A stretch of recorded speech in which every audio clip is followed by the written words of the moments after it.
40 Racewear, makers of the ultimate sim racing shoes and custom apparel designed for sim racing by sim racers. 40 racing shoes are engineered to connect racers to the pedals in a way no other racing shoe can, all the while giving you the comfort needed to complete those double and triple stints. Visit 40racewear.com and check out the latest sim racing products that let you connect to your sim.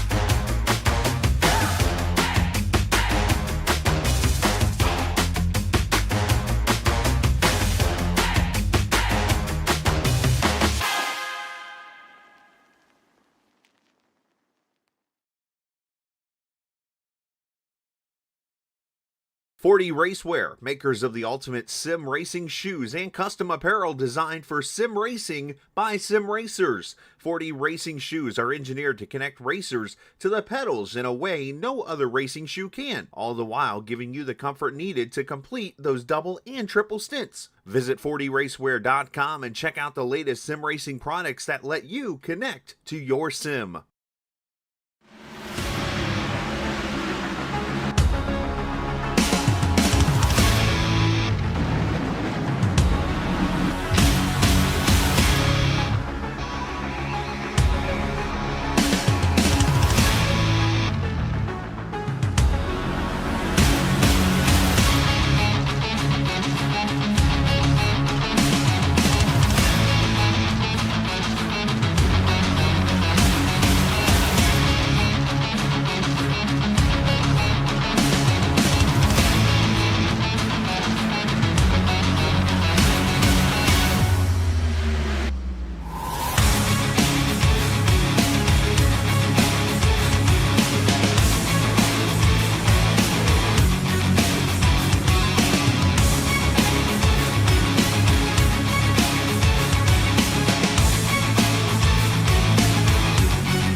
Forty Racewear, makers of the ultimate sim racing shoes and custom apparel designed for sim racing by sim racers. 40 racing shoes are engineered to connect racers to the pedals in a way no other racing shoe can, all the while giving you the comfort needed to complete those double and triple stints. Visit 40racewear.com and check out the latest sim racing products that let you connect to your sim.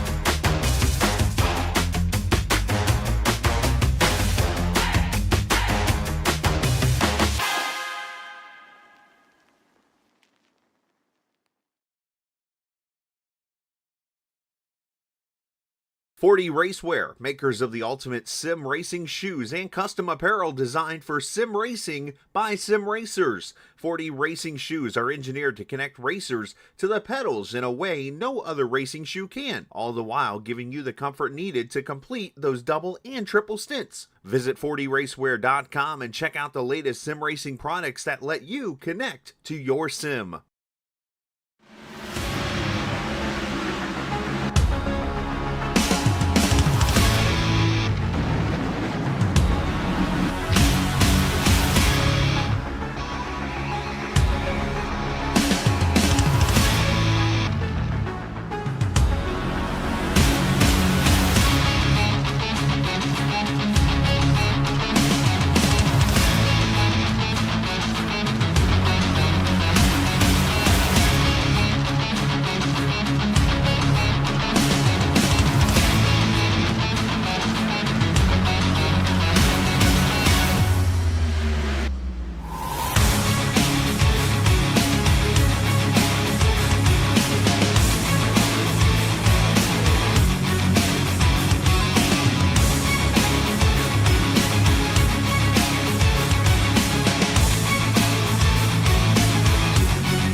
40 Racewear, makers of the ultimate sim racing shoes and custom apparel designed for sim racing by sim racers. 40 racing shoes are engineered to connect racers to the pedals in a way no other racing shoe can, all the while giving you the comfort needed to complete those double and triple stints. Visit 40racewear.com and check out the latest sim racing products that let you connect to your sim.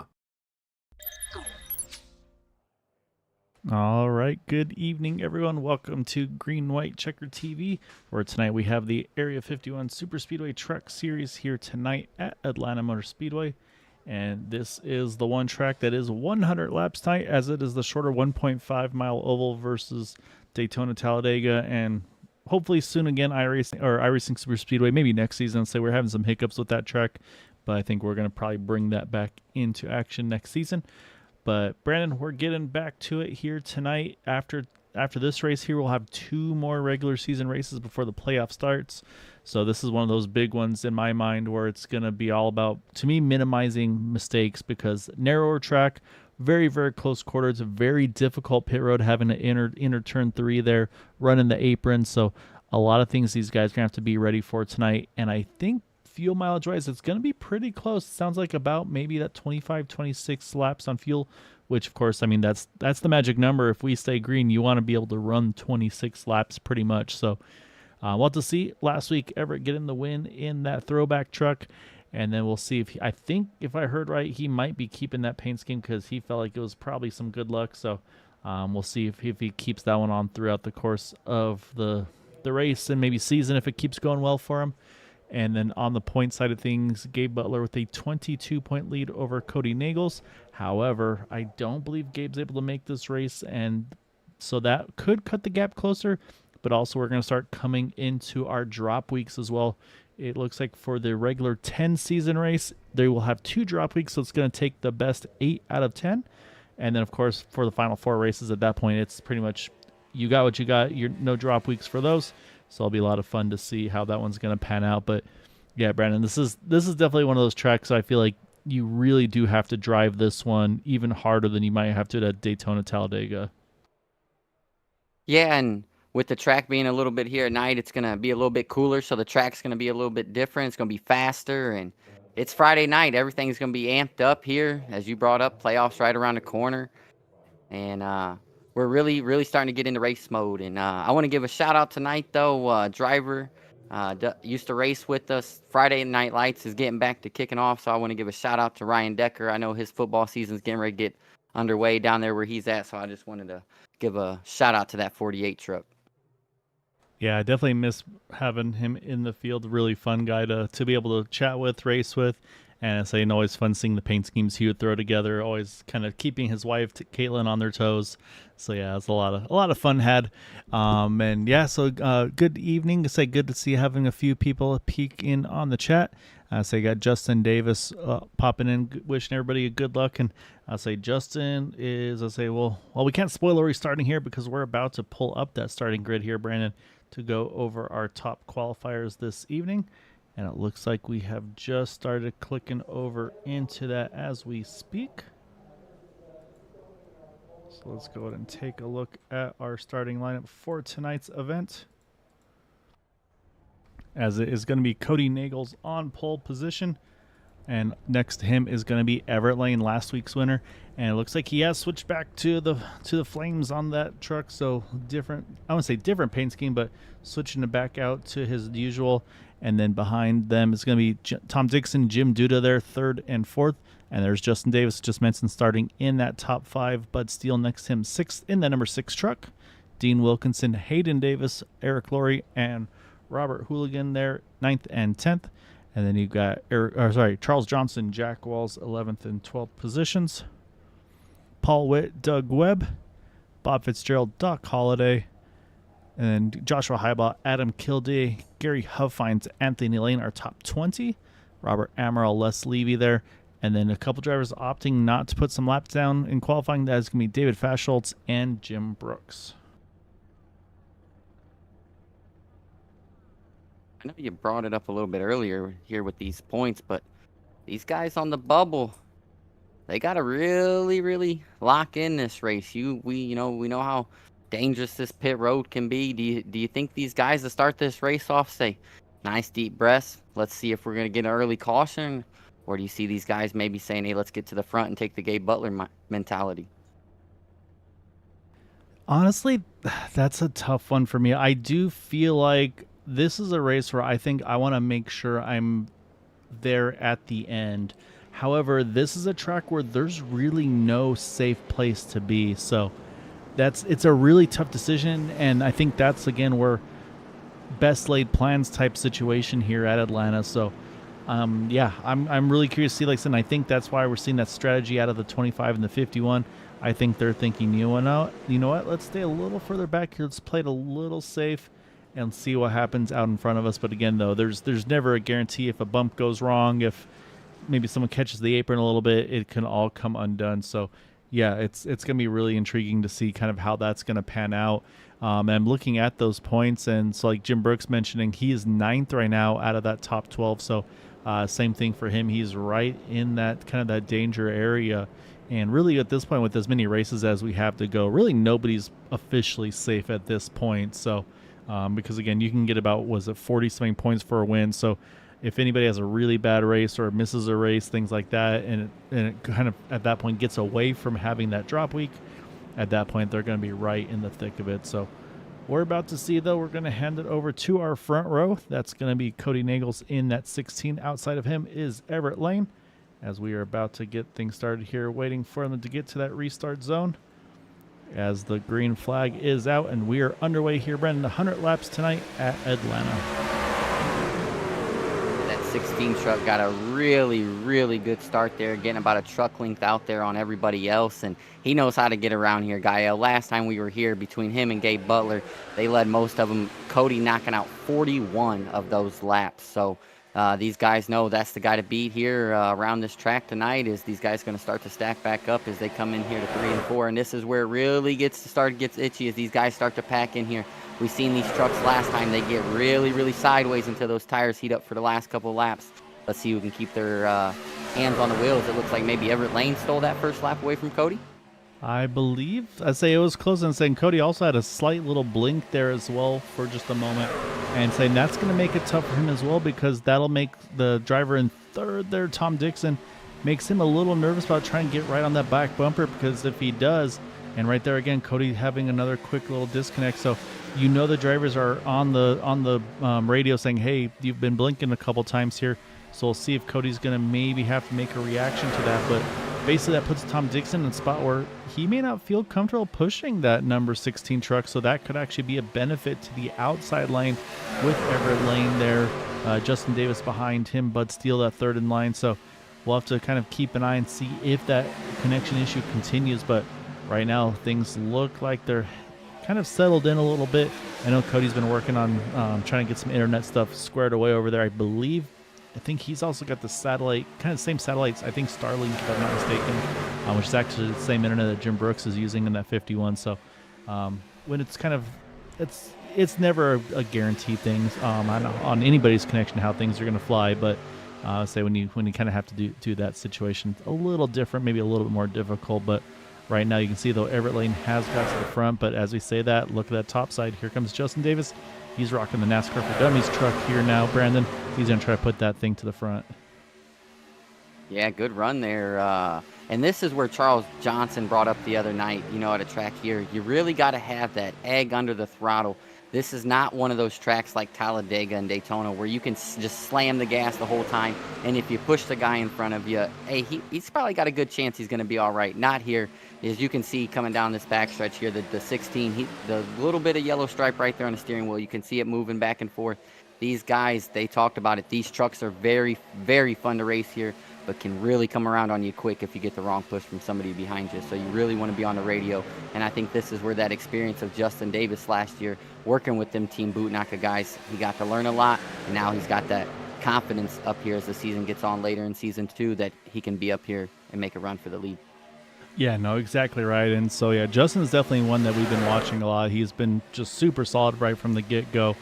And right now, like I said, it's been tough to make any big moves early on, just again because of how tight this track is. You see right there A little bit of a contact. I think you see the accordion behind there. Bud Steele had a little bit of a moment there. Not sure if it was door-to-door contact, but that sent him down towards the apron.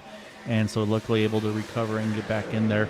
And that brings up a point that we haven't discussed yet, Brandon, and that is the out-of-bounds line. And at this track we always talk about the yellow line. Here it's that white and red line. And so the big spot for that one, of course, is the tri-oval here, or the dogleg, I guess you could say. So what you will usually see is you'll see these trucks maybe pull just the left side's a little bit underneath it. That's okay. That's just letting the outside truck have a little bit of wiggle room. That way you're not kind of pinching them up to the wall.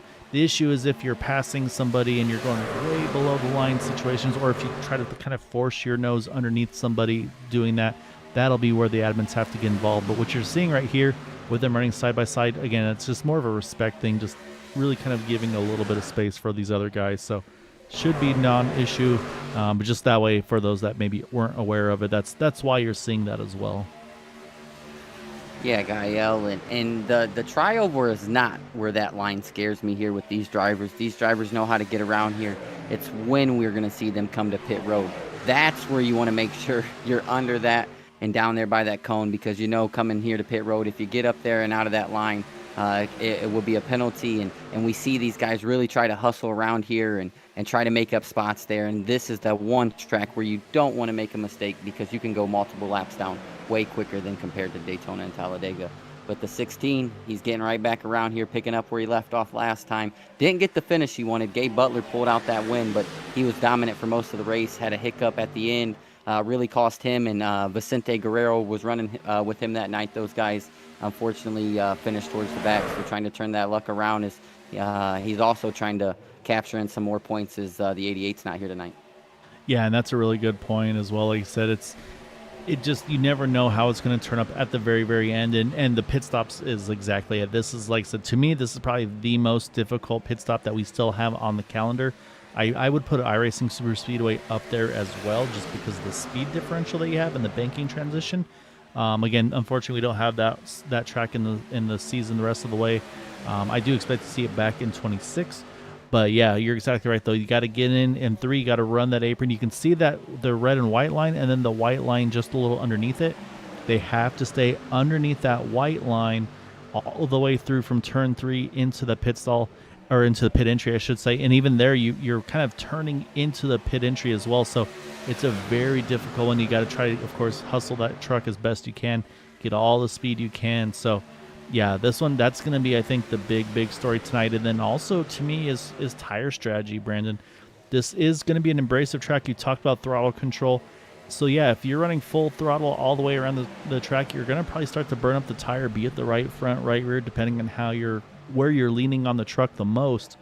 So we might see some drivers maybe try to take the shorter stop and just throw 2 tires on it, maybe even fuel only, while you're going to see other drivers say, I'm going to take the hit now because I want to have that speed at the end of the runs, take that 4 tires. So I think tonight is going to be a race where we see a lot of different strategies for the tires, and it should be a smaller fuel tank as well because of the lap count here being, again, 100 laps. I think it's a smaller cell, as like I said, only can go, I think, in that mid-20 range is what I was hearing from the drivers tonight.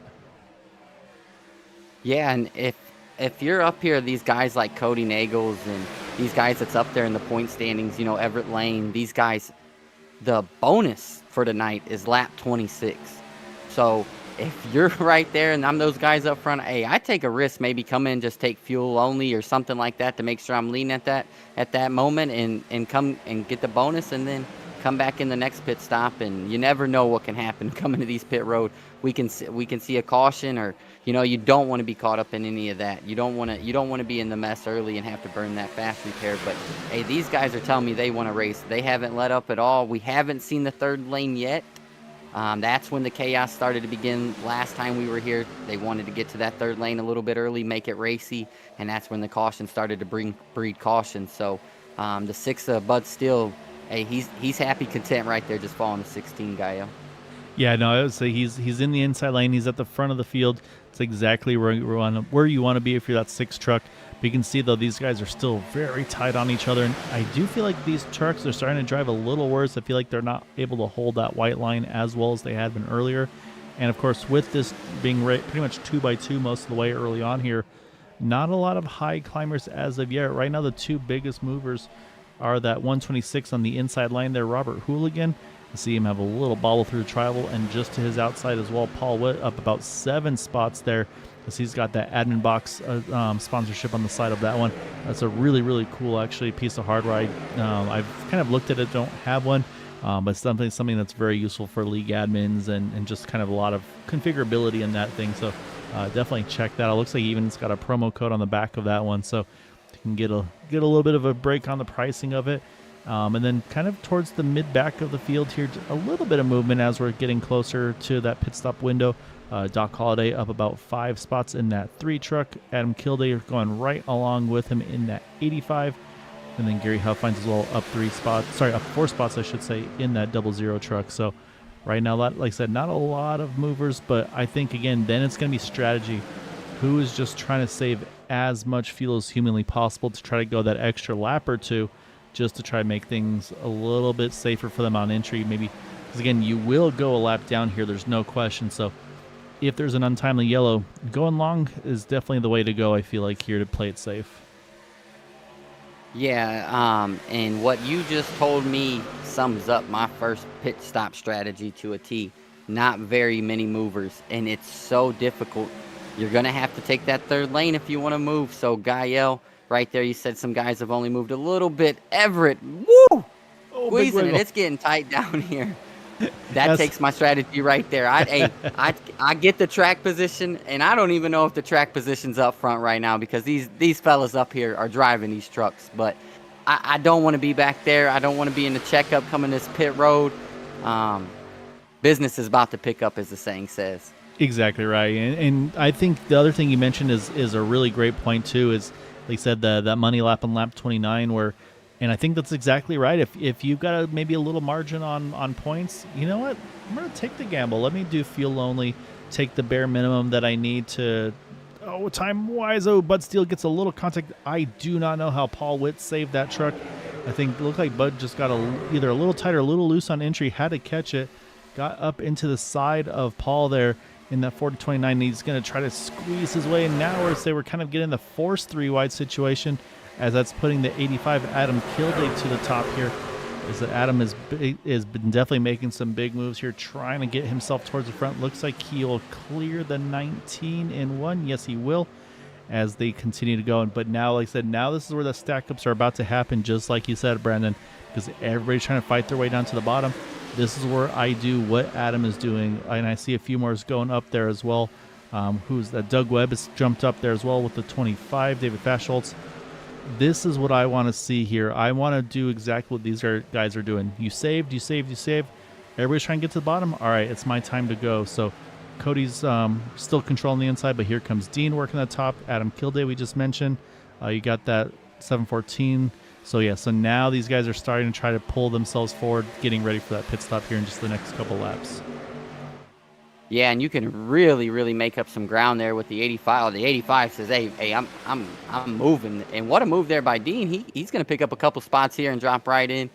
Maybe come around with this first group here too. But if everybody in this inside lane is saying they're coming to pit together, or here real soon, and these guys decide last second, a lot of them are going to go together, it's going to be one heck of a checkup going into turn 3. But like you said, 85, he's making the best out of this. So he's gaining a lot of time as these guys start to single file out down here on the bottom. That is a lot of distance and time around this racetrack. And if you're that last guy to come in there, Gaia, what do you think that may be? Maybe a good 2.5, 3 seconds? I mean, these guys are spread out from, looks like, the start-finish line, at least the trioval distance here. Yeah, and actually, I was able to look at the timing and scoring now, and you're exactly right. Jim Brooks is over 3 seconds behind this train from Cody in the 16 to that 51. I don't like that because, like you said, any mistake you make at this point, you're going to wind up losing the draft here. So that's going to also force some of these drivers maybe have to gamble a little bit and try to find a way to jump forward. I'm trying to see if anybody's making some moves. Charles Johnson looks like he's decided to try to make some ground up to the top there in that number 9. Also saw last week's paint winner there in that 101, Joshua Heibaugh. He's still rocking that paint scheme. I saw him peek up to a little bit as well. But yeah, honestly, surprised there aren't more takers running the top side here. And here you go. We'll see how busy it's going to get because Cody is in, the 24 is in. I see a bunch of trucks behind jumping in as well. So This is our first round of pit stops here, but looking pretty orderly, I do have to say. Yeah, really, really good moves here. That was a lot calmer than I expected it to be. I was not too sure about how we were going to go with that, but the couple of the guys that we do see coming down there was Cody Nagels in the 429 of Paul Witt. Cody is working with Paul Witt and those guys tonight in that channel. Here comes the big group. The second group, oh no, we got a blinker here. Looks like he's going to be all right. Hopefully everybody's got their hands on the steering wheel and locked in here tonight. Is one person there cutting it close there on the white line. Yeah, so far so good as well. Like I said, I'll be definitely keeping an eye. We'll watch for sure at the end of these stalls to see the pit strategy, 2 tires, 4 tires. My other question mark is going to be if some of these guys can maybe save a lot of fuel. Again, lap 29 is the money lap, so right now we're going to be coming around to lap 28. Next time it would actually be the lap, and what they don't want to do is right there, and I saw the reaction there, Gary Huffines, Jack Walls, they were actually side by side. So this is going to start lap 29, and depending on where their pit stall is, where they come out in relation to the other field, these guys actually might be the one to lead the lap through the pit cycle here. So they start lap 29 now. Again, it's the completion of 29, but right now it's that 00 and the 83 by far getting the best fuel mileage. So as it looks right now, I think that points, the bonus lap is going to go to one of these two who can get in the pits the best. And as I said, they're going to go side by side here on the entry. Yeah, and this is really going to come down to where you qualified. Hopefully you didn't qualify before the checker flag, but hey, I think Jack Walls knows about it. He's trying to get a last-second pass here. Hopefully he doesn't speed trying to come around, and I would assume we should start to see some trucks right here. Oh, it's going to be close. I don't know if they're going to get it. What do you think, Jack? I think they will, because they've actually still basically got a net lead or net lap, I should say, over the field. So he just crossed the line there, so that's crossing for lap number 30. So yeah, Jack Walls put the cash prize by fuel saving in that number 83 truck, and we'll watch him down and away here in just a moment. What I can tell you is it looks like it's about a 9-truck breakaway after the pit stop cycle up front. Cody still leads that way, and again, we'll get you the numbers here shortly as Jack's waiting for that pit road cone. Now he's down and away, but here's what he doesn't want to see is the lead pack. They're already gone as he starts to just build up speed. But I can tell you on the fuel strategy side, all this lead pack right here is 8-second stops. To me, that is fuel only. Jim Duda coming in here. That's not a schedule stop. Maybe an unsafe exit for the 33, so he's just kind of went as far as he could. But what I am watching, though, is so here's the fuel strategy. Here's the tire strategy. Look at Dean. Look at Adam. They are in this pack. They're within the second. They're in the draft, but they took 4 tires here, Brandon. So, again, talk about short-term win versus long-term win. Long-term win might be going to these two right here in that 55 and the 85 as they just ran the fastest lap of the race last time around. Yeah, I love that move here at Atlanta, and the reason I love that move here at Atlanta is the wonderful Brock. Oh, they're gonna get pinched there a little bit. Matt Wagner always said, you want to win at Atlanta, make sure you have tires. It doesn't matter what you're driving around Atlanta, you're gonna need tires. So Matt pushed me to my first win here at Atlanta and took tires that night. So I'm with Dean here. He knows how to. It's gonna get a little tight coming through here, Gael. This is what we talked about. Glad they are racing 3 wide a little bit earlier. Last time it didn't happen till late in the race. Hey, get familiar with 3 wide racing around Atlanta, because when it comes down to the end, that third lane's gonna be there. Yeah, and the thing is also, I mean, they've got the advantage. They got to try to take advantage of it. The guys that fuel only, they probably are having to manage their stuff a little bit here. So if I'm Dean, if I'm Adam, it's like, hey, this is our chance here to try to take control of this race right now and kind of stick it to these guys. So yeah, they're doing exactly what they need to do. You can see, again, can't quite clear, and you can also see these guys getting really sketchy in that middle bottom lanes here. Just doesn't look like these trucks are very comfortable, because again, I believe it might be fuel only, maybe left side tires potentially. I think Dean's going to clear here in 1, but again, I don't think he wants to lose his drafting partner. Actually, no, he does not quite clear, but I think he and Adam working well together, but yeah, just can't quite make it happen. But we are 3 by 3 here for the top couple spots here. Yeah, I just hopped on here with Everett Lane, and it's exactly right there what I just seen in there. It is tight in that race car right now. The 24, you just got trucks on both sides, and you just got to hold the nicest wheel as you can. And like you said, they didn't take tires, so that adds another force to just how tough it is to drive these trucks. And Everett is doing a really good job, and he doesn't have much help yet. Now the 071 is going to get contact. there, but Oh, we yep. got trouble. Let's see if they stay pointed straight. Oh my, somehow all these trucks stayed pointed in the right direction, so we'll stay under green. And unfortunately, I'll say it's a great job by all of them. It spreads that group out a lot. But what it really does is lets these two now try to run away with this thing. Dean and Adam, again, they have the 4 tires. And so they're going to try to charge away from this thing because, again, they've got the advantage. The draft obviously is going to be huge in all of this. But this will be very interesting to see. And so right now, and actually looking at the back here, looking at Jim Brooks here, he's actually just been able to kind of pull onto the back of this group as well. It's looking like, so it looks like it'll be 12 trucks in this main pack here. So a really good job. I think David Faschholz, I think some of these guys were able to just sneak in here as well. And then you got about a 4-second gap back to these guys here. You got Charles Johnson, Jack Walls, and then Doug Webb all right together. And looking at the times on and everything, it looks like Charles also did the 4-tire stop. I think Justin Davis maybe 2 tires in the 10 truck, as he had about a 10-second pit stop. And then we did unfortunately have 2 penalties during the cycle. That is the 33 of Jim Duda right there, as well as Les Levy in that 62 truck. So unfortunately, both those guys with penalties during the cycle. So as it stands, I believe right now, yeah, Jim is 2 down, Les is 3 down. So right now they're going to need a lot of help, but up front, so we'll see now. Again, you got the tires. Oh, say Dean's actually, I think maybe Dean just wanted to lead a lap. Now he's going to drop back here, maybe save some more fuel. But oh man, these guys are stacking up so bad there in the inside lane for a second there. I'm surprised to see Dean drop back right now, though. I thought he was in a pristine spot there. Just lead this thing. You've got the tires advantage over everybody, but it looks like he's just opting to try to jump up top here, let these guys go, and maybe he's got a later strategy kind of in mind here. Yeah, I don't know about strategy right now, but I know if we can get that 16 in a dirt car, we can make a ton of money. I have no clue how this guy over the last couple weeks has got his vehicle as sideways as he has and kept it straight. We seen it just, last week at Talladega. He had an amazing save.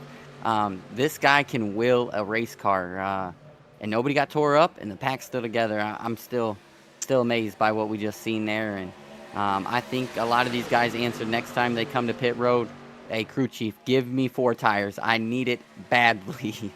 These trucks are a handful right now, but that makes for good racing, and that's where you see the experience and the will to get to the front. And now these guys are going to have to do it under even tougher situation. Yeah, and I'm curious about that too, because now Dean's back to the front again. So like I said, I thought he was dropping back, but so not sure if maybe there's some sort of little hiccup or something happened and just he went to move top and then just, yeah. So very interested on that one, a little confused, truth be told. And now the other part of this is, of course, the fuel situation here, Brandon. And so, yeah, at this point, it is definitely just a 3-stop, no strategy, I think, for having to save, anything like that. Everybody came in at lap 26 or later, which we talked about being the magic number. The ones I'm looking at that went the furthest in this main pack, Joshua Hybot in the 101 truck, that Baby Ruth truck, he went to lap 28. So he has 1 lap longer than Dean and Adam and Bud. So obviously not a huge difference, but maybe just that little bit more to play with. Same thing for Jim Brooks as well. He went to lap 28 here as well. So yeah, so these guys, again, maybe can do something a little different. And then for those that did fuel only or 2 tires on the first stop, I mean, what do you do in the second stop here, Brandon? Do you say, okay, I've got to take 4? Because it's gonna be a tough decision here. I mean, you see the 55 to 85, they had a great stop in and out, and they were able to get back to the main pack as well. So I kind of am thinking 4 tires may be the way to go. It just does not leave a lot of room for error, though, if you have any miscue on pit entry. Yeah, I think if I'm the 55 and those guys, I think they're going to take 4 again. So if I'm the rest, I would definitely take 4. And I think I went back and watched what happened there with Dean. He did what Dean does, and Dean made a veteran move. He came out of 2 and came off a little bit high, and the 85 was there. He knows how quick that gap closes, especially at a track like this. And he said, hey, I got the tires to get back up there. He just went high, didn't bother bringing it right back down. So no wrong, no doing there by anybody. I think Dean just said, hey, I'm not going to risk it this early in the race. And it paid off because he's able to get right back up there because of that decision they made with the tires. So Those two not working in the same channel, but you can tell some good communication there between them two. Yeah, and now you wonder too, like you said, is that going to kind of, if the drivers are able to kind of see some of the info we have, or if they've got somebody in their ear saying, hey, those guys took 2 tires or 4 tires, and say, okay, that worked. We should maybe think about doing that this next time around.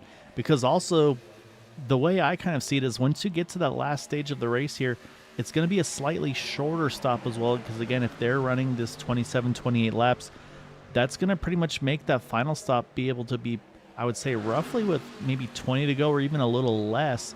So then there's a potential, you know what, I could actually save even more time if I go fuel only.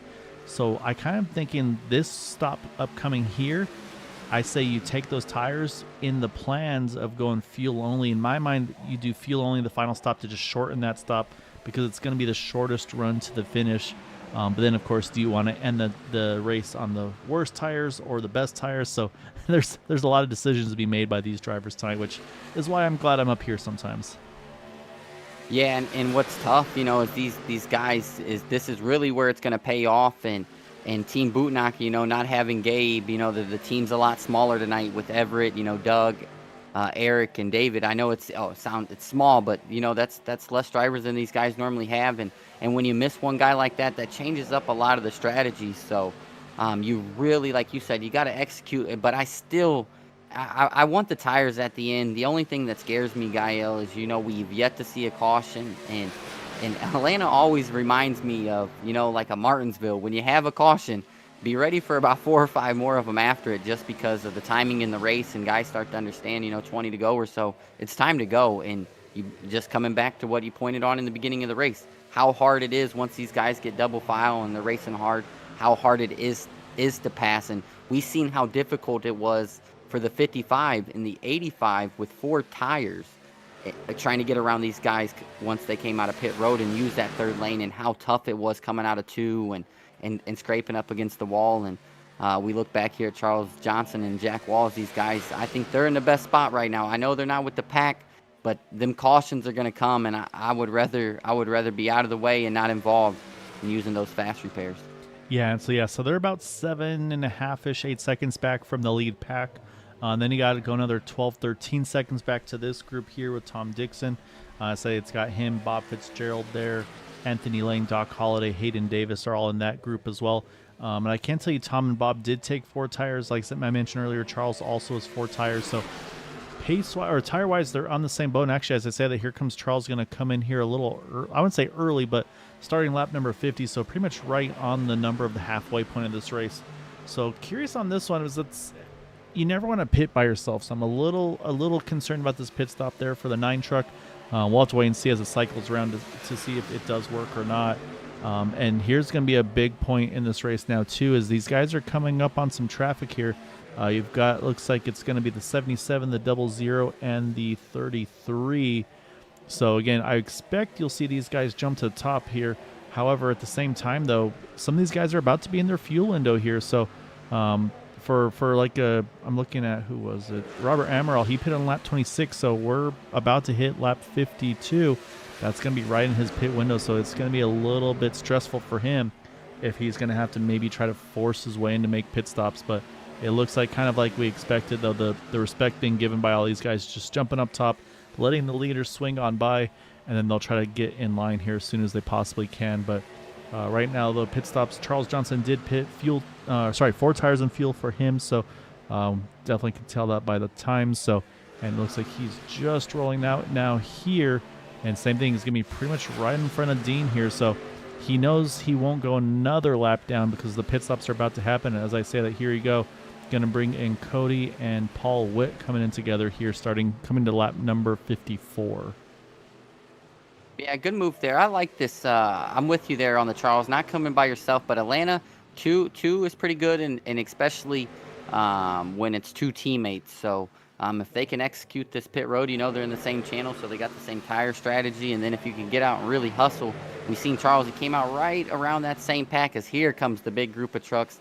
You got to make sure you don't run over the guy in front of you or lock these brakes up. Some of these guys are on old tires. These guys, not as much. They can really hustle around here with being on those little bit better tires compared to the other guys. is we're gonna have about 7 or 8 of them right here. Yeah, I'm honestly surprised so many came in. Oh, the 101 there catches the wall. That's going to throw off a few. See Everett Lane trying to... Oh, nope, he's going to have contact there as well. So that's going to slow down that pack that was behind these guys. So unfortunately, the two getting the worst of that were Highball and Everett Lane. So now we got two that continue to stay out. Bud Steele, he just went one extra lap. Now he's going to jump in, and that might be a huge advantage for Bud because now he's going to have a pretty calm entry.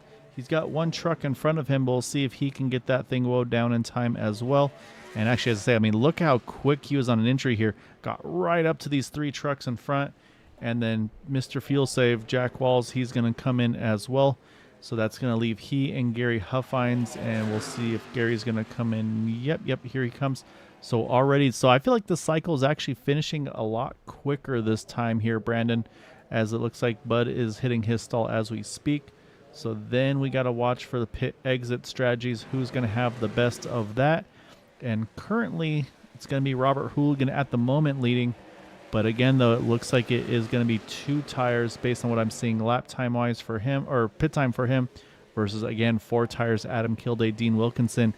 And they are going somewhere. Ooh, see the 08 there, catch the wall, I think, just trying to get out of the way. Oh, a little bit of contact there with the 62 as well. Les Levy, again, just trying to kind of give these guys room, but it's definitely getting a little bit stacked up here. Look at Bud. Great stop for him. And that's that extra lap we talked about. It looks like that's been a huge gain for him. So he should be able to hang with his main draft, but also just 2 tires for that 6 truck. Yeah, not only that, but he missed. I think what he would have been in back there. Unfortunate break for the 24. And here it comes. This pack is just running so fast. These guys...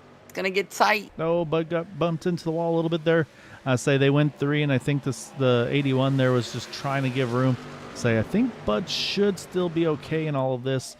And I did see, I believe there was an issue for, who was it I saw? Someone had a moment. I believe it was the 101 again of Joshua Highball. I'm not sure when or where, but I can tell you. Caution out as we speak, though. And it is down the backstretch. And oh, it is the 62. I apologize. Les Levy. And who is it in there with him? I couldn't quite catch. Oh, Jim Brooks and Everett Lane involved in this one as well. So some of our leaders have involved in this incident.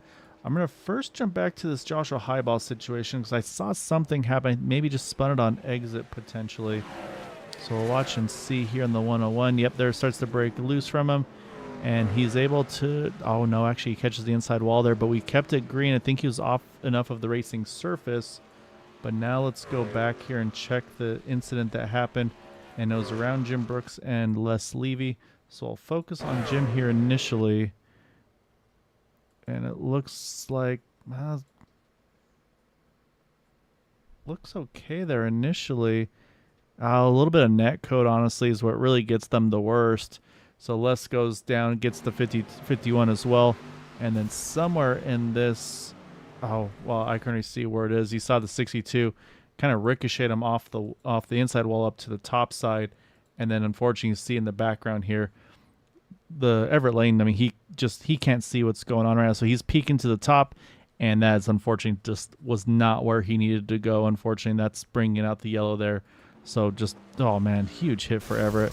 And then you see Les trying to roll back off the racing surface there. Another close call. But so, Brandon, you might get exactly what you just talked about here. We'll see about the cautions, breeding cautions, as we have not, I don't think we've seen the field hit pit road as of yet. So we'll keep an eye on them. But what we will do is we'll take a quick break because we've got one of the expos coming up here, and you can get a discount code through 40 Racewear. So check out it here on this commercial, and we'll be right back. 40 Racewear, makers of the ultimate sim racing shoes and custom apparel designed for sim racing by sim racers. 40 racing shoes are engineered to connect racers to the pedals in a way no other racing shoe can, all the while giving you the comfort needed to complete those double and triple stints. Visit 40racewear.com and check out the latest sim racing products that let you connect to your sim.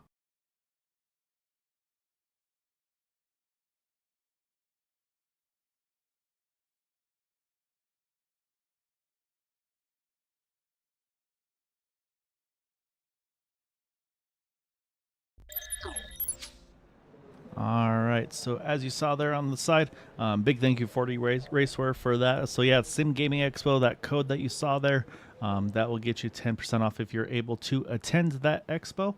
And we are already back to 1 to go. So some drivers went ahead and pitted, some went ahead and stayed out. Actually, I should say most really to me stayed out here. I believe the ones that did come in were starting with Paul Witt. As you can see, everybody's trying to get themselves organized. Here's a little bit of a mix-up with drivers 1 lap down, lead lap. So right now it's actually only 12 trucks on the lead lap at the moment. So I think Anthony Lane is the last truck on the lead lap. Eric Laurie actually somehow the first one down in all of this. So yeah, everybody's trying to jockey for positions, but pretty much the top 4 did not pit. Sorry, top 5 did not pit. I'm showing Adam Kilday put a splash of fuel in his truck. Paul Witt, Cody Nagels also went ahead and pitted. Charles Johnson, Dean Wilkinson. So it's going to be a little bit of a mixed bag here on this restart. But I do like the idea of saving some or adding a little bit of fuel in this truck, especially I feel like who's in a great spot is that 85 truck of Adam Kilday, still in the top 3 rows. So we'll see here, but it's going to be now back underway here. Robert Hooligan, Bud Steele, they're going to be the ones to lead this restart here. Yeah, a little bit of check up there. This is I mean, it almost to a T here, a lot better than the last time we were here. The first caution, we had the same thing, a little bit of hiccup on the check or on the restart. Had some guys get ran over. It looks a lot better here. And now really the driver to keep the eye on is, in my eyes, is the 24 of Everett Lane. Was just caught up in 2 things. Is he going to keep the composure, the cool to battle back up here and come back up here and race for this? So these guys, it's going to start to get tight. And if I was there, Gaia, I'm coming in. I'm getting the 4 tires. I'm getting everything, especially under caution. So these guys really going to have their handful. And who's going to make the 3rd lane? As we see right here, looks like a driver like Dean Wilkinson going up there already with them fresh tires. Oh, big hit. And going to get caught up in one. Yeah, I think that will most likely, well, at the moment, not bring out the yellow. You can see Dean's going to try to grab a gear. There's the caution has just come out and saying, and yeah, that's the risk, though, unfortunately, of being on that top side. And it looks like he's gone ahead and had to take that tow. So let's go back here and watch on from David Faschholz, because like I said, and it was exactly what you said, Dean, or said for Dean. He went to the top side, and oh man, just a huge ball. Let's go back one more time. Does he actually bump Bud Steele? Or does that truck just really just step out from here? We'll take a look here as they go into 1. I think that truck just steps. I don't know, because Bud has a bobble too. I don't know if you see that, Brandon. But then, yeah, unfortunately, he goes up to the top. Dean, there's nothing Dean can do there. That gets him up against the wall as well. And then you can see, I mean, they're just stuck against each other. And amazingly, only 2 trucks involved in this. I mean, that's in itself is pretty amazing. So that's going to put us back under yellow here. And so, yeah, so right now looking on the side of the strategies, I believe Eric Laurie, we'll have to wait and see if he was the one that get to the front, or he may have actually got past here. I'm showing maybe Jim Duda potentially is that wave around truck in that 33. Yep, there he goes. So Jim was able to get around the 071 Eric Laurie. That's going to put him back onto the lead lap. And then for lead lap trucks here, Brandon, that have pitted, you can put Adam Kilday again topping off here in the 85. Justin Davis, of course, Dean Wilkinson, getting that fast repair done to his, Joshua Highbaugh, and Anthony Lane. So, again, I like the strategy by these guys because, yes, they still can't make it to the end, but they can go further. We've seen that trouble does happen in the pit stop cycles potentially. And then, again, they'll be able to take a lot less fuel. So if they just threw tires on these trucks, again, that puts them in a much lower fuel refill number, and then at that point they'll be able to. I think they splash to the end at this point if we get a green flag pit stop in. But I can tell you though, unfortunately, it looks like we do have now 2 retirements. The 25 we just saw in that incident, as well as that 51 of Jim Brooks. Yeah, I went back and took a peek from the chopper view, and it just looks like they're just pushing, really getting back up to speed. And when the 6, comes back down off the little bit of the wiggle, the nose is just like a magnet, and it just barely clips the 25. And part of that racing, getting up to speed here and really getting back to it. And that's why it's so, so important to stay calm and stay patient at the beginning of this. And unfortunate. The 55 was just thinking he's going to do the same move again and go to the top and try to pass some cars, and guys just not fully up to speed yet. So Atlanta slick, it's tough. It's definitely hard to get racing, especially when the pressure gets put on, and being up at the front, that carries that pressure. So we're going to stack them right back up and try it again. Yeah, and unfortunately, they got some insider info there for the 51. Jim Brooks, he messaged me. He had mentioned that basically what happened for him was he didn't have his fast repair set, and so I believe he had to take a tow, but when he towed, since the fast repair wasn't set, it wasn't going to service the truck due to the damage he had sustained. So unfortunately for him, at that point, his race was over. There's just nothing he could do. So, and again, though, with the lap trucks here, you can see everybody's trying to get themselves lined up in the right spots here for this restart. And so, again, we've got a lot of trucks a lap down right now, Brian. We start with Bob Fitzgerald in 15th, all the way back to the 18th of Eric Laurie, just one down. And then you go to 19th on back there. Webb and Dixon, they are two down, along with Everett Lane, unfortunately, also two down. Then Les Levy, three down. So a lot of trucks, unfortunately, caught out during the pit stop cycles and where the cautions have fallen. So, but right now, again, fuel side of things, Robert Hooligan, Bud Steele, Jack Walls, they have not pitted under those last two yellows. The previous yellow, it was Cody Nichols, Charles Johnson, and Paul Witt. And then this most recent yellow right now, you can add Adam Kilday, Justin Davis, Dean Wilkinson, Joshua Highbaugh into that mix. So we're about to get back underway here, though, Brandon, as we're going to restart this thing with 35 to go at the line. Robert Hooligan is our leader. Bud Steele next to him as the green flag is out, and we are back and away. Really good restart from what I see there from with these guys. Bud's still going to get a big jump there as we see some guys a little bit more spread out here. You can see the gaps in between the trucks. Really just understanding, hey, fellas, let's get back up to speed. Let's get everything back under us. Some of these guys that did take the tires or didn't, their truck's still going to be a little bit unsettled, just because the tires cooled off. That only lasts about a lap or two. And as we can see, you can throw a blanket over them. They're already starting to amp it back up. And to bounce back to that 51 of Jim Brooks after last week, he gained 6 spots in the points. That's really going to hurt there as Everett Lane. He's got a will to get right back up there. He's going to catch the outside wall in the tri-oval, but we can see already trying to push it to the limit to get back up front. Yeah, unfortunately, obviously a pretty decent hit there. Should be fine. I mean, the truck it'll have some damage to the right side, but yeah, no, and exactly right. So for instance, tonight, talk about the drop weeks. So he's going to finish 24th of 24, so that could become one of those 2 drop weeks for that 51 truck. Up front, though, Bud Steele, he's going to clear that 126 of Robert Hooligan. Cody's going to try to now lead that outside lane. And remember, as I said, a little bit of contact, 126 and the 16. Remember that concern we had about Charles Johnson pitting by himself? He's right here in the top 5 now in that number 9 truck. Yeah, he's working his way up there, but these drivers have their handful coming off of turn 4, Gael. The last couple laps, I've been watching the back of this pack as they come.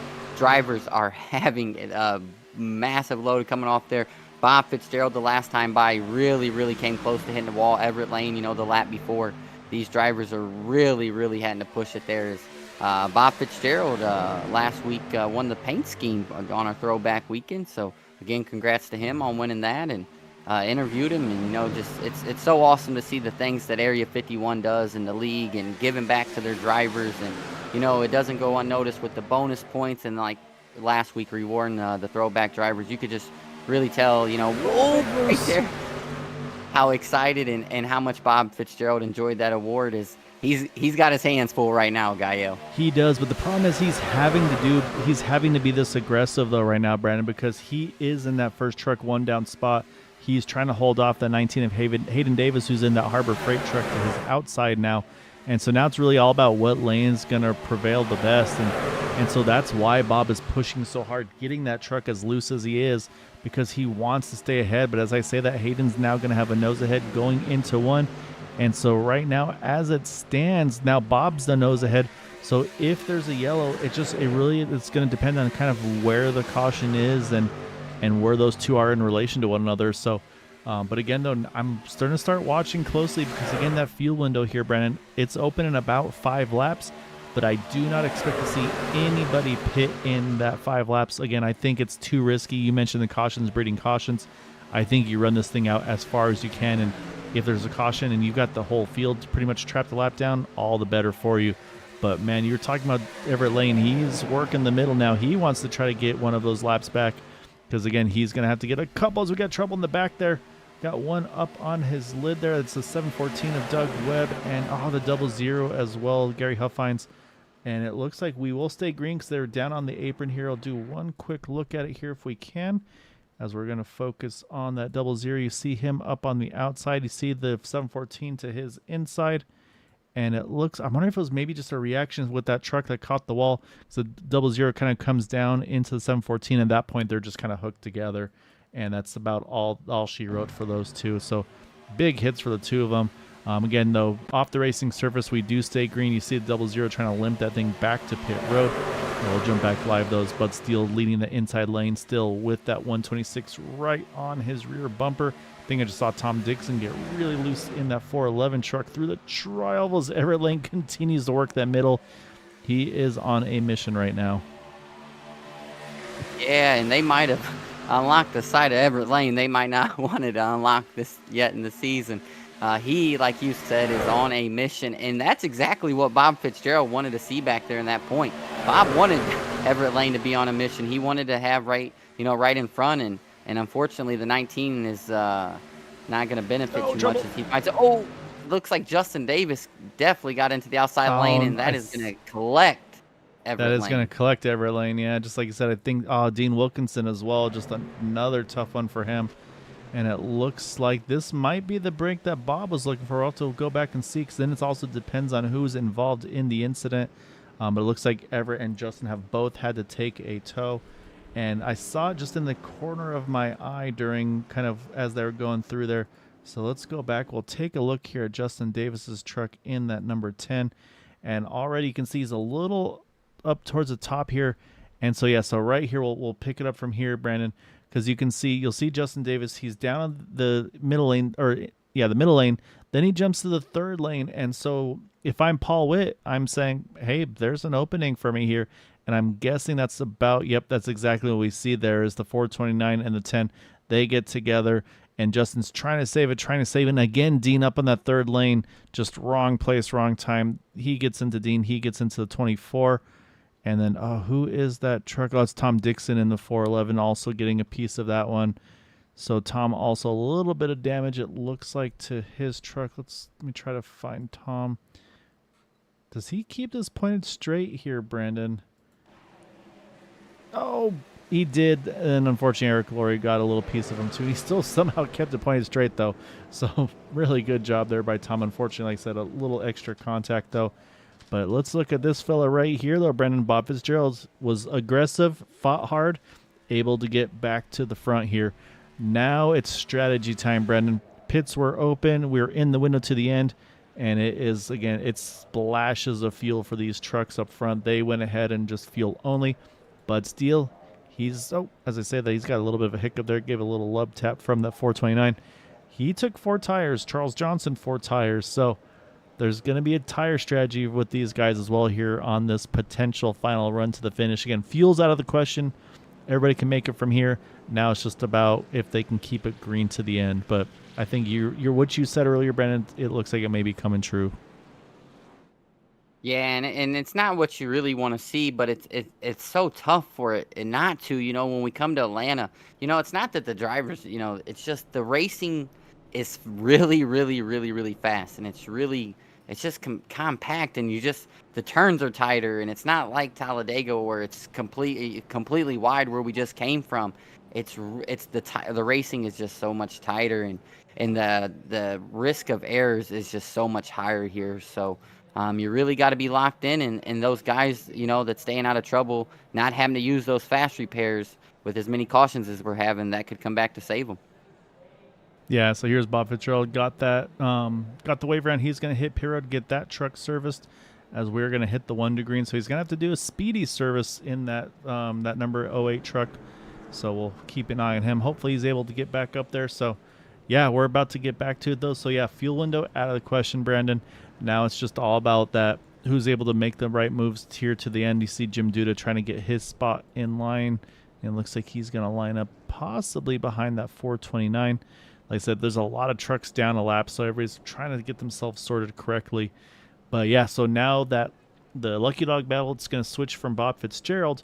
Now it's right now in the hands of Doc Holliday, but he's going to have to hold off the 19 of Hayden Davis, the 77 Robert Amaral, and the 071 of Eric Laurie. So 3 very difficult trucks to have to try to hold off. And actually, we'll see, because I think actually the 3 and the 19 may actually line up side by side here. So again, that Lucky Dog battle could be very intriguing here. But yeah, so we're going to restart this thing. 22 to go, 12 trucks on the lead lap. And on the front row is going to be Cody Nagel's Adam Kilday. Splashes of fuel for them on this final stop, but the tire situation, though, I believe this 85 is on better tires, though, than the 16. So we'll have to wait and see if it matters here in the end. Yeah, I think you're really going to want those tires. Maybe not as much if you're on the bottom, but on that outside, I really think you're going to want them here. And Cody Nagels has been really good all night. He's going to have to execute this restart here. As them guys on the outside, they're pretty tight. They're ready to get going as the 16 gets a pretty good launch, but the 85's right there. Not as big as gap as we've had on those previous restarts, and we're back to it.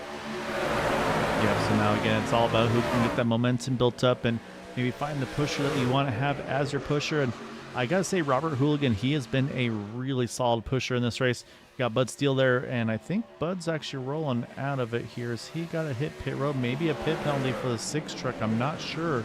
But unfortunately, he's having to roll through, so we'll see if it's a drive-through or if something going on for the 6 truck. But that's going to take one of our lead lap trucks out of the running at the moment, unfortunately. And so, yeah, so now it leaves us 11 trucks in this main pack. But look how quickly, though, the inside lane, everybody got to the bottom. But Adam Kilday, Dean Wilkinson, they found each other once more. And like you said, maybe not in the same Discord, but you can tell they're just on the same wavelength here tonight. Yeah, I don't think these guys wanted to get single file Gael while we were looking there, but these guys were bouncing back and forth off of each other. There was a big hiccup on the outside. Now they're trying to get lined back up. But look at the move there by Charles Johnson, going to bounce to the outside when he sees it. Now him and the 85 is really going to hustle as we see the 6 rolling there out of pit road. But these guys, now do you be patient and get to the end because of all the cautions, or do these guys stay on the back bumpers of these trucks and make it difficult, as we can see that second group starting to line up back there? They're going to have to catch these guys as Dean has made his way back there to that second row. Does he peek to the third lane? I don't think so this time. Nope. I think he rides. What about you, Gael? Yeah, he's going to live where he is because he's got a teammate now leading that outside line. And like I said, I think, honestly, even if it was still Adam pushing him or leading him, I think he would have stayed committed to Adam as well. Like I said, even if they're not in the same Discord, you could tell they just had the same game plan from the get-go, be it just by chance or whatever it may be. But that first pit stop, when they came out together, both with 4 tires, it kind of had that look of, hey, we got the same thing going. We have the same idea. Let's go do this. And so, yeah, so unfortunately, obviously, there's been a little bit of hiccups for them during the course of this one, especially for Dean. And that's the other thing. I think Dean out of faster pairs at this point in the race. So at this point, he's going to have to just hope that he's not involved in anything in the later stages of this race. But right now, it's holding pretty steady up top here. Charles Johnson still getting great pushes for Adam Kilday. Like I mentioned as well, that 126, ooh, a little bobble there. He drifts up a tiny bit. That's going to hurt the momentum of that inside lane. We'll see if that enough to propel Charles Johnson ahead of Cody Nagels. He's ahead now, but can he clear? And answer is going to be yes. Does he take it, though, or not? And that looks like it's not going to be yet. He's opted to stay on that top side for the time being here in that number 9 truck. There he goes. Oh, man, the last second there clears that 16. Yeah, definitely a big move there by Charles. We got to interview him last week. You know, he just talked about the driving style and how much, you know, he's had to race 6-7 nights a week to really get good at this, and it's really showing off this season. 5 races, he's got to win. He's trying to get the second win of the year and tie Gabe, but the 16 has the same mindset. He wants to get that second win of the year and be up there with 2 wins also with Gabe, and both of those guys sitting second and third in points. They're not caring about playoffs right now. They're thinking about winning this race. So it shows even when you're at the top of the points, it's still just as competitive. A little bit of contact in the mid-pack there. Jim Duda is going to catch the outside wall. Oh, he just sneaks in front of Bob Fitzgerald. I think Bob cut him a big slack there. And so they'll all stay pointing in the right direction. We will stay green. I can tell you right now, Doc Holliday is still the first truck one down as he sits in that 3 truck right a little bit ahead of Hayden Davis. So he's in a good spot, but he's also in the middle of this hornet's nest. And Right now, though, it has been the inside line, though. It's been pretty strong this last couple of laps. We saw Cody jump top, but I feel like at some point we will start to see the outside form and kind of get that momentum once more. But then we talked about the tires, too. I believe Charles may be one of those that, I believe the second to last yellow, he threw 4 tires on and started a little further back as they about door each other there, entering one. Again, there's not a lot of room for error here at Atlanta. Every lane, he's going to say, all right, you guys are going full tilt here. Let me get out of the way. I'll just run down to the apron. Again, the respect being given last week's winner. Not the night he wanted tonight, but he's going to let these guys just go after it. He went for that big moves to try to get to the front, caught up in the incident. It's okay. I've done what I can do. I'm just going to try to bring it home here at the end, it looks like, for Everett. Oh, yeah, and we got a lot of race. 429. Yeah, we got a lot of racing left. There's no saying if any of these guys are going to tear these trucks up. I don't think that caution flag's put away just yet. Actually, I think the flag man's got it in his hands. These guys are pushing it to the limit. We got 12 laps to go. These guys know what's on the line. Yeah, no, I think you're exactly right. I think he's getting ready for it. He's like, there's been a lot of close calls here, because what's happening is exactly what you said. Someone's going to try to get to that third lane, and right now it's definitely showing that it's Paul Witt in that 429 truck. As I say that, there's the contact, and there's the caution we're just about to say. And unfortunately, saw Jack Walls get a huge piece of that. And unfortunately, Jim Duda as well involved. And I'm trying to catch the other truck. It's the 19 of Hayden Davis as well here, as that truck is pretty well used up here. So that is going to bring the caution back out here just outside of 10 to go. He's going to take a tow. Let's go back and trying to see who else may be involved. I think I might be showing, Bob Fitzgerald definitely involved as well. Hopefully still has a fast pair in his pocket. But let's go back here. I'm going to focus on Jack, because I say Jack is for sure where we see him take a really hard shot here in turns 1 and 2. I'm wondering if it may be the inside truck here, so we'll wait and see as they enter. And yeah, so you can see the 3 drifts up a little bit there.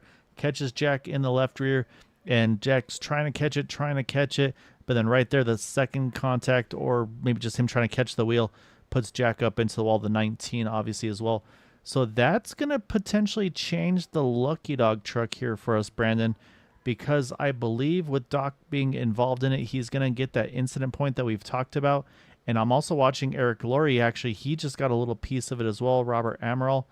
So you know who might wind up getting it after all this? Because I think they all got a piece of it. I'm going to jump back live, because it may be Bud Steele who winds up getting his lap back in all of this. I'm going to jump towards the front because, yeah, you see Doc, he's not jumping to the top. Eric Laurie's not jumping to the top. Here comes Bud Steele. Is he going to come by with a head of steam? Yep. Look at this. So, again, you don't always have to be the first truck one down. You just got to be the first truck one down that does not get involved in the incident. And so literally in this situation, Bud Steele had 3 trucks in front of him involved in the wreck, and that's what gets him back on the lead lap here. So sometimes better than lucky than good, but obviously had a really bad break that last go around, having to make that pit under green pit penalty, whatever it may have been. But now he's right back into the mix, so add that 6 truck for a fight for the win tonight. Yeah, talking about a break at the right time. We're probably going to restart with about 7 or 8 to go. And to be honest, Bud might be in the best spot. He's going to have to restart back there at the end of the longest line. And throw some tires on it, though. Yeah, throw some tires on it. It might be the safest spot. These guys up here ain't been to pit road in a while. A lot of hard racing. They're gonna have to make a decision, like, are we going to take the third lane? We talked about it. Not a lot of guys have used it, and when they have used it, it's brought chaos. So you're going to have to hop up there with somebody you trust, and we're about running out of options. Exactly right. And also I'm looking at the pit stops. There's some lengthy stops there. Joshua Highbaugh, he had a 50-second pit stop, so a lot of damage repairs being done to that number 101 truck. Anthony Lane was in pits for 26 seconds. Adam Kilday, 24 seconds. So some of these guys are saving their fast repairs, either knowing, hey, we may not be done with this yet, or maybe they might just be out of them already, that maybe we haven't caught all of those or not potentially. So, but yeah, what I can tell you, though, is actually I don't think Bud Steele had time to get back on pit road and get tires in that 6 truck. So he's actually going to be kind of in the same boat as he was earlier on the tire situation. But like I said, though, he's going to be at the tail end of the lead pack here because of the wave around. So yeah, so that's going to leave us 11 trucks on the lead lap, and then back to the lucky dog battle. Now it looks like it's going to be between Eric Laurie, the 77 of Robert Amaral, and I think add Doc Holliday still to that mix as well. So it'll be 3 of them vying for that spot.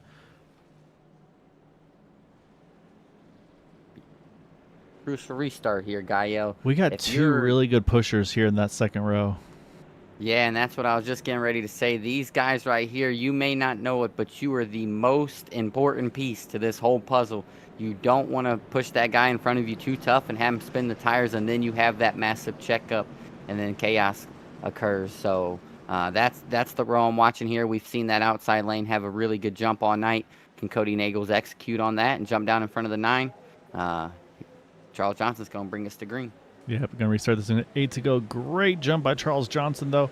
And you can see the rest of the field starting to just try to react a little bit here.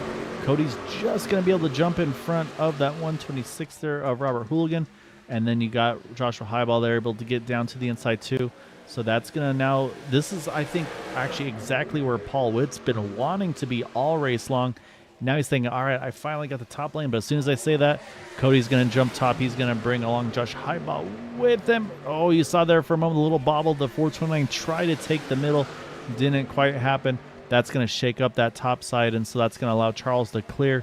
You see the inside lane there. Robert Hooligan's going to try to take that one over here as we're down to 7 to go. And Charles, I think, decided, you know what? I like Cody right now as my pusher, as we are 3 wide there just behind, though. I saw the 33, the 85, and it's Anthony Lane, the 81 here, as we're approaching 5 to go. Next time by, I'll be 6 left.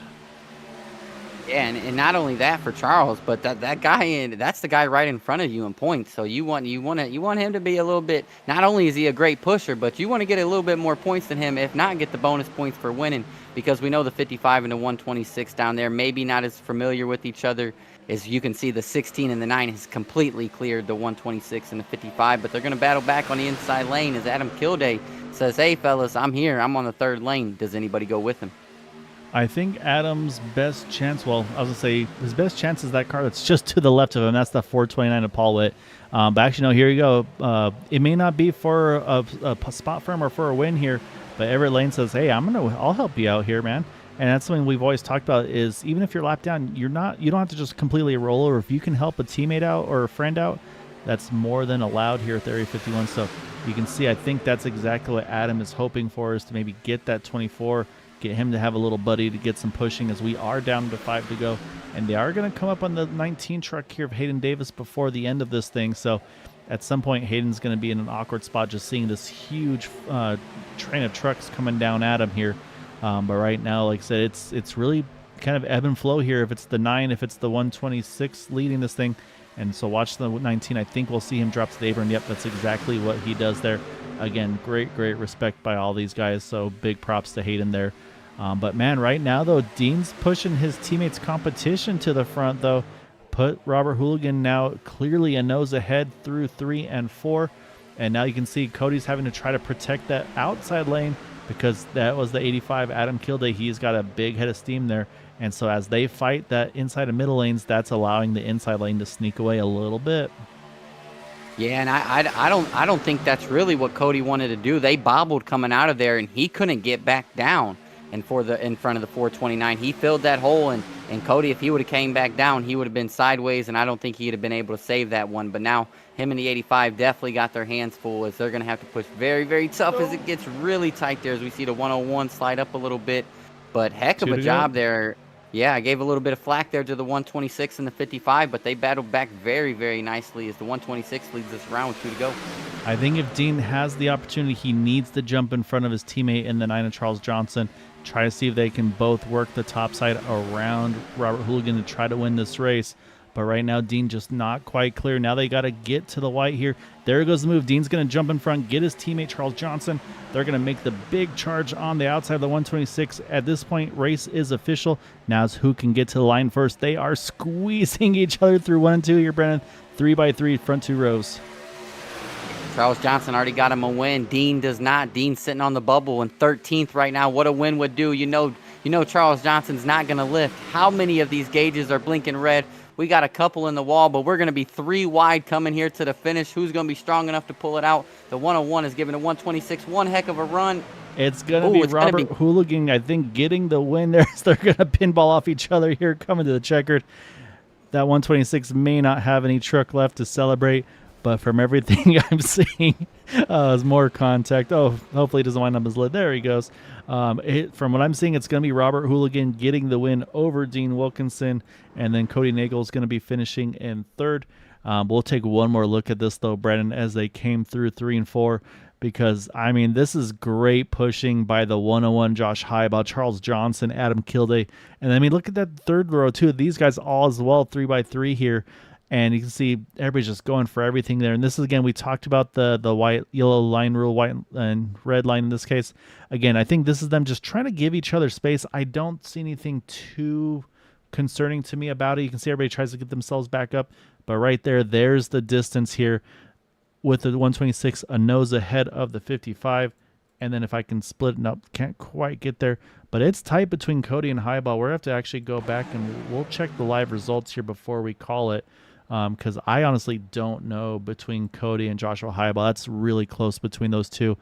And it looks like, from what I'm seeing, it's going to be it's going to be Cody by 0.003 of a second for that third spot.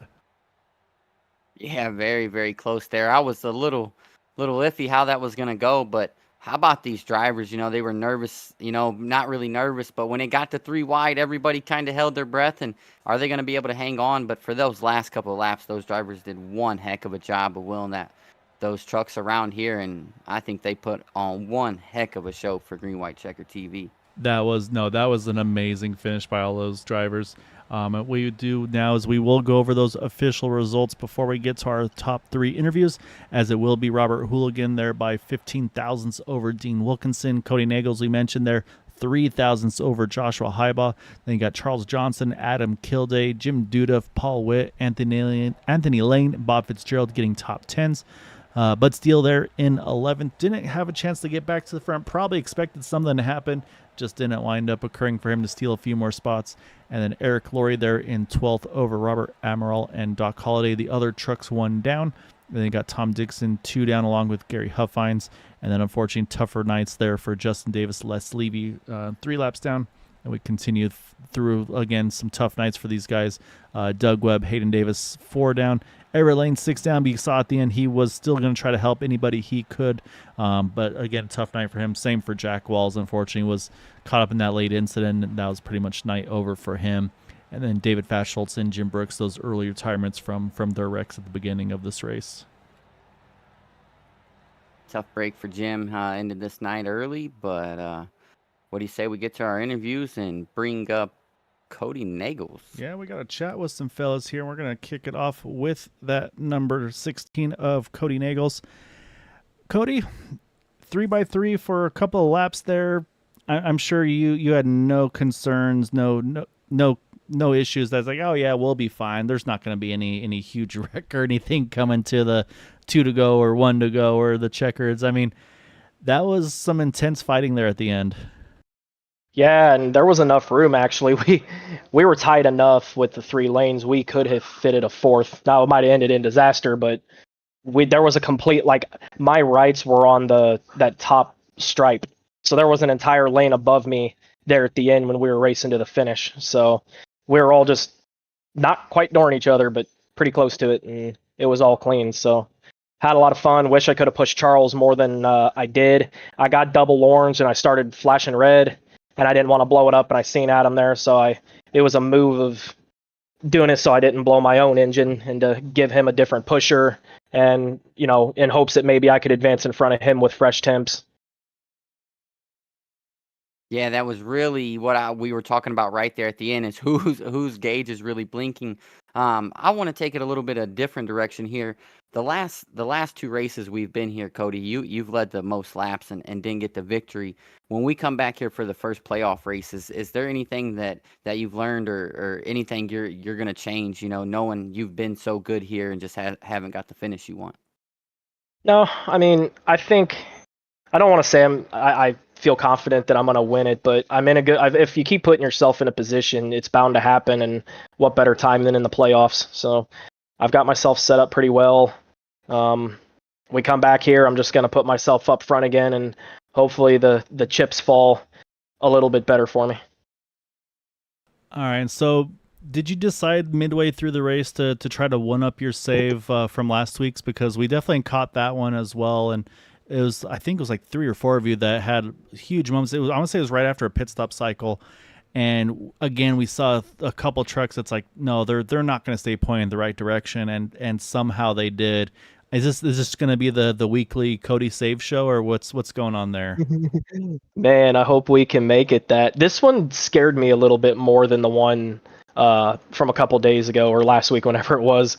That one didn't really concern me that bad, but this one had me a little bit scared. Might need to get me a fresh pair of underwear after that one, but no, it's a lot of fun when you can save it, and not only like when I'm saving it, but the whole field is saving it. Because like I kept looking around, and someone was like wrecking, and then I looked behind me, I was like, no, we're not wrecking. So, oh man, it was crazy. I'm surprised. That was one I definitely thought was going to end in disaster. It was really impressive to see again. I mean, the things you guys do is, like I was telling Brandon, it's like there's times where I definitely feel happy to be in the booth because it's stuff you do from time to time is terrifying. But again, just another great drive for you. Like I said, obviously not the full-on results you wanted, but still, I mean, a great drive. You were, like you said, you put yourself in position. If one bump changes a little bit, the momentum shifts a little bit to the top side, could be a whole different story in that top 3. But again, great drive, man. Definitely got to give you the floor, though, for any thanks and shouts for that podium this evening. Thank you. Want to thank you guys for putting on the broadcast, Area 51 admins, Charles Johnson for putting the league on, all those guys over in that Discord that I gonna probably run a little bit more with on Sundays. Big shout out to the TW guys. Them guys are a class act, and I like that I can race them on a Friday and team up with them on a Sunday, and it's a lot of fun and a lot of respect with them, a lot of mutual respect.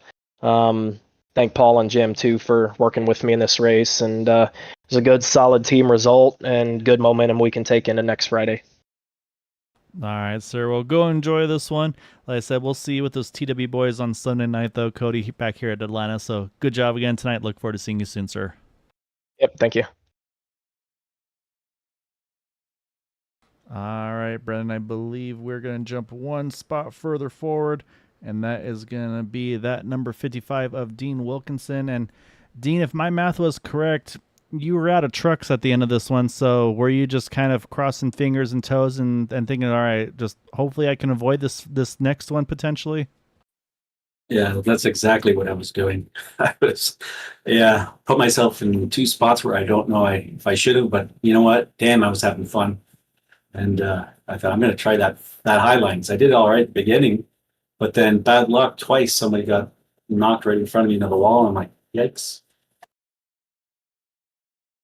Yeah, you definitely had some bad luck every time we brought up. Only a few guys would do it, and you were one of them. And you guys made it work when you were up there.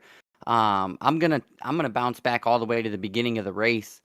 We seen you and the 85 were the only ones that first pit stop to take 4 tires. I don't know if you know that or not, but it looked like you guys could do whatever you wanted with your truck. After that first run of taking those tires, if the race stayed the way it was that going to be your mindset to take 4 every time? Or do you think you would have been able to get away with taking 2? No, 4 every time.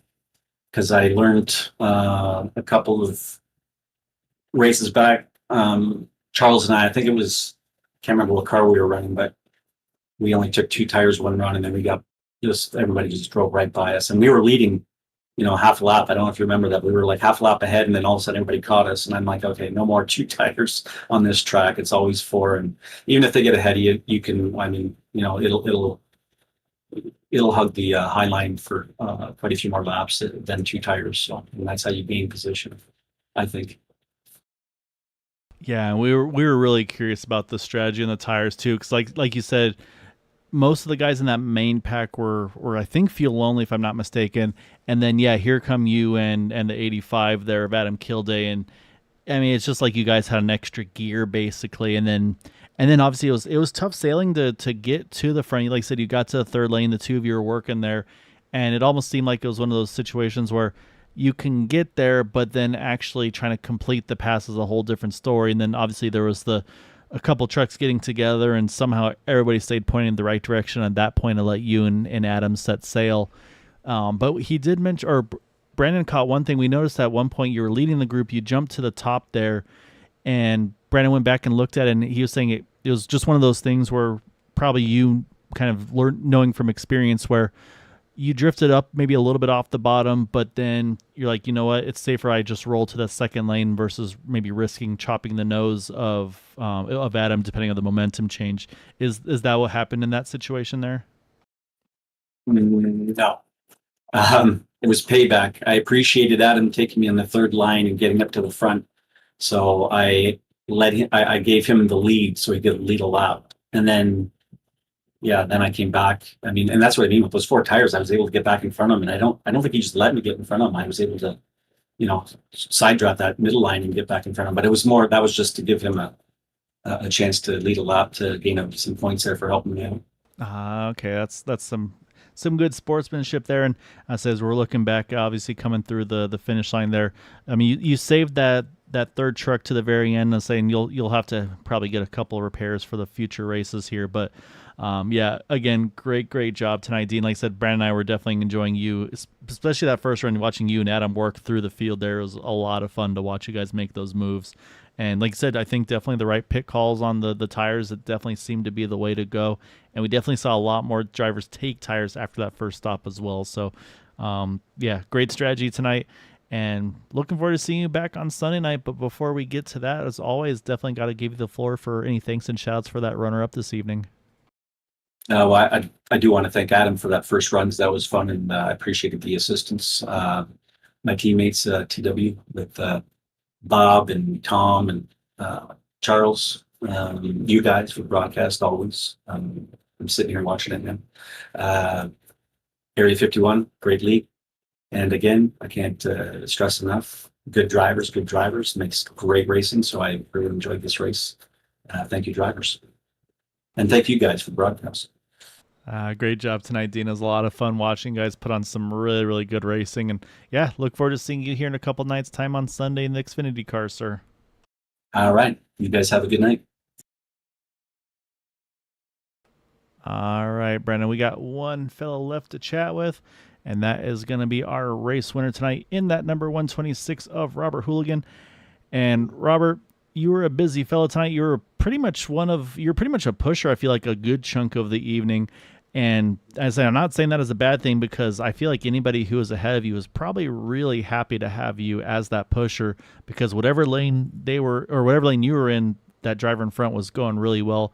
And then finally you get your opportunity there to lead that inside line. And was that the lane you wanted to be in, or had you had the choice, would you have rather been maybe middle, or take us through the kind of the strategies and just kind of how everything wound up there in those last couple laps? Yeah. Man, I can't believe I even won that race, to be honest with you. But I figured once that lane opened, I would just stay as smoothly as possible. You know what I mean? Just to stay on the inside there and stay as smoothly as possible. When that lane opened up, though, I was like, oh my God, there's my opportunity.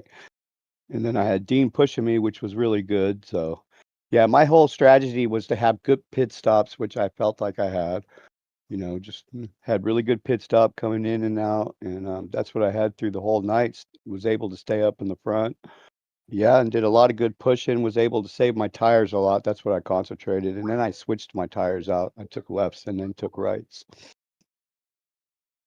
Yeah, but when that opportunity opened up in that inside lane, I was just like, if I could just stay as smoothly as possible and just, I'd have a good chance. And actually, we kind of pulled away on the inside line there for a while. Towards the end, I had Dean pushing me there. Yeah, you did one heck of a job, and I want to ask you a question, and I'm gonna go from a commentator to a fan here a little bit. We've only had you race in 3 races this year. You got a win and 2 top 5s. It's exciting when you race. How do we get you in the truck a little bit more on Fridays? Oh, you're gonna get me in every Friday, bro. You know what I mean? But I came in mid-season, so you know what I mean. But yeah, I don't know how many races we have left, but I'm gonna try to do the best I can to get up there. But I doubt I make the top 12. But Yeah, it's been a lot of fun, and I felt like Atlanta would be my best shot because this is, kind of a driver's track. You want to save tires here too. That's super important here. So I was doing a lot of braking through wherever I was coming into the turns. I didn't just fly in. Let off and kind of drag the brake a tiny bit. Just to stay, on that inside. But yeah, one team guy over here trying to do the best he can. I think I can do well at some of these races. Yeah, I was gonna say after tonight, you might Yeah. have some friends that want to reach out to you and team up with. And I mean, we've had a few be able to do it. But yeah, like I said, it's not easy to do. And you were in Yeah. contention all night long. It was really fun to Yeah, see. yeah. And you're gonna No have teammates to. though. You know what I Yeah, mean? I'm yeah, not gonna have nope. I like to concentrate all on that's true. myself and be there. So I don't want to have to worry about nobody else, just worry about me. And I figure I do a little bit better without teammates. I really do. And what you're going to have to do next week is, no matter where you finish, let's say you're going to have to do a couple burnouts because you didn't get a chance to tonight because you I did some know. barrel What rolls happened there instead at of. the end? Did I do yeah, it was a cool barrel roll. But did I cause that? I don't know what happened there. You know No, what I I mean? I think was like, it's just I I don't think it was all three of you guys just trying to stay as tight as you could for the win there at the end. Like I said, we were watching it. Yeah, And yeah. it's it's Atlanta. It's that I'd say that dog like we talked about where there's going to be times you're going to see a driver kind of cut underneath that white and red line at times just to kind of give space to the other guys Yeah. and so it's and He yeah, so kinda at some corrected point me you're going on to that. find He each said, other. "Just stay on the track, Robert, and I'll be able to push you." And that's what I did there for the last few laps. It worked out. No, you guys did a really good job. I mean, like I said, Brandon and I mean, we were holding our breath there because, I mean, you guys Woo! are 3x3, a couple trucks Oh, deep, yeah. and Atlanta's not an easy one to Man. do that at. No, no, no, no. That was awesome, bro. That was one of the funnest races ever. I had a good feeling about tonight, but yeah, that was awesome. Yeah, no, and you're exactly right. This is definitely one of those tracks. I feel like there's definitely more in the driver's hands, and I think that makes it, like you said, so Right. much more popular as well. If I figured if I can stay up in the front and just stay right there in boundary, and then when Johnson went up, I was just like to block Cody. I was like, yes, there's my opportunity. Yeah, and there it went. So, amen. That was awesome. And you made the most of us are getting the win here tonight. So before we let you go and enjoy this one, as always, got to give you the floor for any thanks and shoutouts for tonight's win, sir. Yeah, just shouts, thanks and shouts to, all you guys and putting up this. It's, couldn't do it without all these drivers. So everybody put a good show. All right, well, go enjoy this one. Like I said, we'll, regardless of next week, go do some donuts after the race. That way, get that one in Yeah. there. All right, man. You guys all have a blessed evening. Take care. You too, Robert. Congrats again, sir. Bye-bye. All right, Brandon, that is our race winner in that number 126 of Robert Hooligan. And yeah, I mean, what a finish by all these guys. And then, yeah, like I said, I mean, they're all trying to get everything they can come in the checkered. And unfortunately for him, didn't have a chance to celebrate the win with any burnouts because he did kind of some pirouettes in the air there at the very end. But what a race, though. What a finish. And just a really, really fun one here tonight at Atlanta. Yeah, it definitely kept these guys on the edge of their racing seat, and on top of the wheel. I don't think for 100 laps anybody was comfortable, and that's when it makes great racing. And not only that, but when if we can get a chance to pull it up, we're gonna be going to Daytona, and it's just as tight there. Maybe a little bit more room there, but the points are starting to get tighter and tighter. And I think as we get to Daytona, the big boy track, it's going to make this racing just that much funner. Yeah, exactly right. And yeah, on the point side of things, we'll get some graphics up for the next time around. I can tell you, Eric Laurie, even with the tough night he had, he was the best of those that finished one down. That jumped him actually up into that 12th spot. So again, may not be the night you're looking for, but you just got to get everything you can. So for Eric, that puts him in that cut spot at the moment. So that's what it's going to be all about here in these coming weeks. So yeah, Brandon, it's going to ramp up in these final couple of regular season before we hit that 4-race playoff with our top 12 in the points. And I'm looking forward to it. It's going to be a lot of fun. So as always, really, really want to thank you, Brandon. It's always a pleasure doing these with you. And for everybody else, we will be back in just a couple nights time on Sunday night, back here again at Atlanta. and it'll be Brandon and I calling the shots here as well. So until next time, as always, of course, take care, stay safe, have a good night.